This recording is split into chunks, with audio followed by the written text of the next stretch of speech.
सभी को मेरा सादर नमस्कार।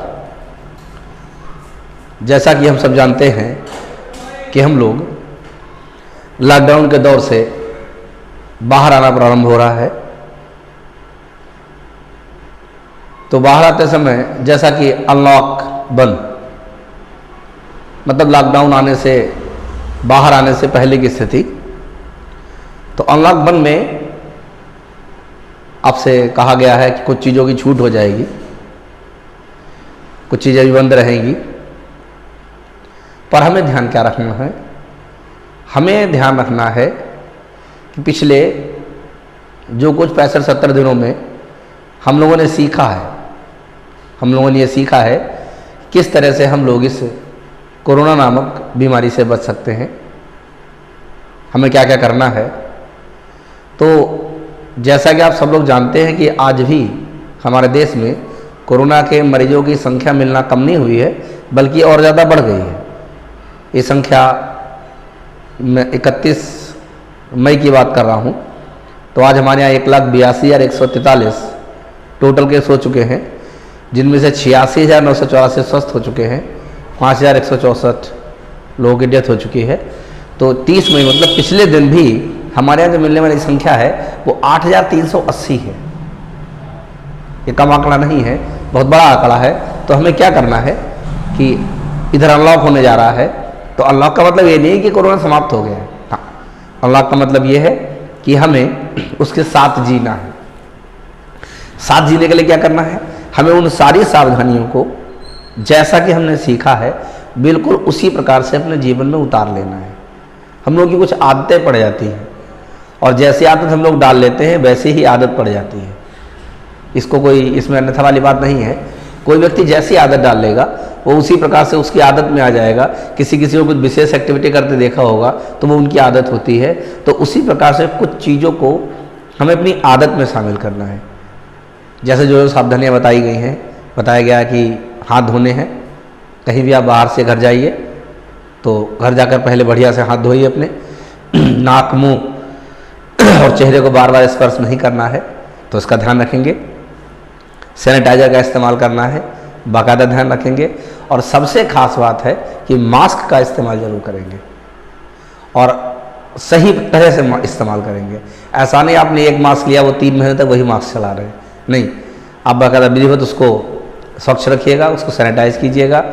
अगर आपका पॉसिबल है तो उसे धो के दोबारा यूज़ में लाइएगा, लेकिन आप उसको अपडेट करते रहिएगा, जिससे कि आप इसमें अपने आप को सर्वाइव कर पाएँ, आप आगे बढ़ पाएँ। विद्यार्थियों को विशेष ध्यान रखना है कि उन्होंने सोचा साहब अनलॉक हो गया है, अब तो कोई दिक्कत नहीं है, कोरोना से छूट है, हम घर से बाहर घूम सकते हैं, हम कुछ भी कर सकते हैं, हम दोस्त के यहाँ जा सकते हैं, हम फील्ड में खेल सकते हैं। नहीं, आपको उन सभी एक्टिविटी को बंद रखना है। आपको अपना विशेष ध्यान रखना है, अपने घर के बुजुर्गों का विशेष ध्यान रखना है। अनलॉक का मतलब केवल यह है कि भारत आर्थिक गतिविधियों में कहीं पिछड़ ना जाए, तो हमें अपनी आर्थिक गतिविधियों को आगे बढ़ाना है। लेकिन आर्थिक गतिविधियों को आगे बढ़ाने के साथ साथ हमें इस बात का भी ध्यान रखना है कि हम सुरक्षित रहें, हमारे आसपास के लोग सुरक्षित रहें। अच्छा, केवल हमारे सुरक्षित रहने से सब कुछ नहीं हो जाएगा। जैसे आपने देखा होगा कि सड़क पर चलते समय आप नियमों का पालन करते हैं, अच्छी बात है। तो दूसरा जो सामने वाला आ रहा है उसकी जिम्मेदारी है वो भी नियमों का पालन करे। ऐसा नहीं है कि एक्सीडेंट दोनों की गलती से ही होता है। अधिकांशतः एक्सीडेंट किसी एक की गलती से होता है। वह व्यक्ति जो नियम का पालन नहीं करता है या नियम का पालन गलत ढंग से करता है, उसके द्वारा एक्सीडेंट होता है, लेकिन नुकसान दोनों का होता है। ऐसा नहीं है कि जिसने गलती की उसका नुकसान हुआ और जिसने गलती नहीं की उसका नुकसान नहीं हुआ। आप बाईं साइड चल रहे हैं, आप बिल्कुल सही रास्ते पर हैं, लेकिन कोई दूसरा व्यक्ति जो गलत साइड आ गया है, रॉन्ग साइड आ गया है, अगर आपके द्वारा उसका एक्सीडेंट होगा तो नुकसान आपका भी होगा। तो हमें क्या ध्यान रखना है कि हम भी सुरक्षित रहें और दूसरे भी सुरक्षित रहें।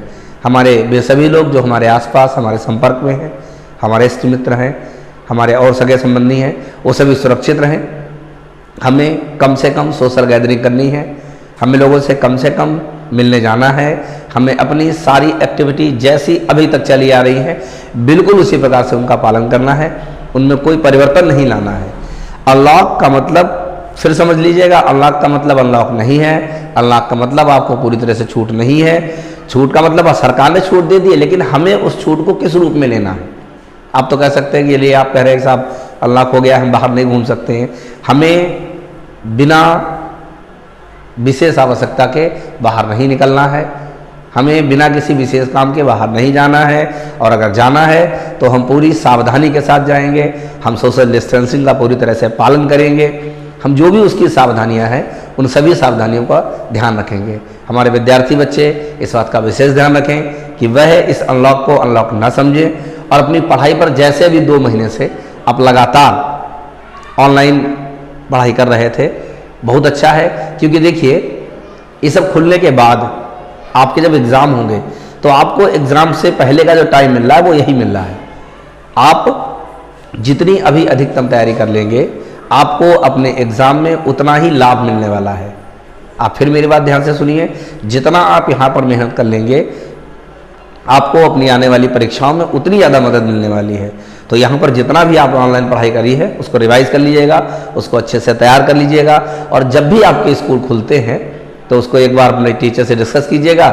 जो जो आपकी प्रॉब्लम्स हैं उनको, या हो सकता है ऑनलाइन स्टडी के माध्यम से ही आप डिस्कस कर सकते हैं, बल्कि रह जाए तो आप अपने क्लासरूम में डिस्कस कर सकते हैं, ताकि आपकी पढ़ाई का नुकसान ना हो।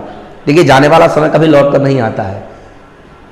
समय की विशेषता है कि वो जब जाता है तो वापस नहीं आता है। तो जो दौर जा रहा है आपको वापस नहीं आएगा।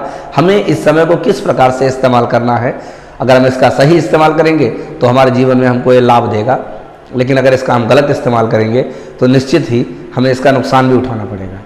तो इस बात का विशेष ध्यान रखिएगा। और पुनः मैं निवेदन करना चाहूँगा छात्रों से, अपनी पढ़ाई को कंटिन्यू स्टार्ट रखें। मैथ क्लासेज इंदु भैया के माध्यम से मैं आपको एक यही संदेश देना चाहता था। मुझे उम्मीद है आप मेरी बात को अच्छे से समझेंगे, उसका पालन करेंगे।